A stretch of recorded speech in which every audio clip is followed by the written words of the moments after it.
नमस्कार मंडळी. शंकरपाळी म्हटलं की सगळ्यांना अवघड वाटतं किंवा लेअर सुटत नाहीत किंवा खमंग खुसखुशीत अशा होत नाही. तर ह्या पद्धतीने जर शंकरपाळ्या बनवल्या ना एकदम छान होतात.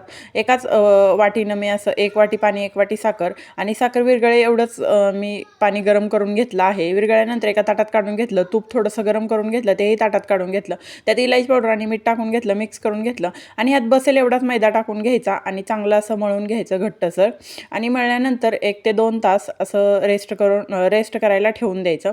नंतर 2 ते 3 तासानंतर मी असे गोळे तयार करून घेतले होते.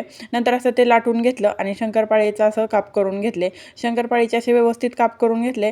जास्त जाडही ठेवायचं नाही आणि पातळही नाही, मीडियम आकारात काप करून घ्यायचे. तोपर्यंत तेल असं गरम करायला ठेवलं होतं.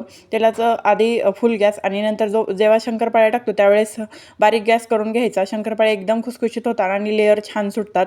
आणि इथे मी ब्राऊन कलरवर शंकरपाळ्या काढल्या आहेत. तर व्हिडिओ कसा वाटला नक्की सांगा.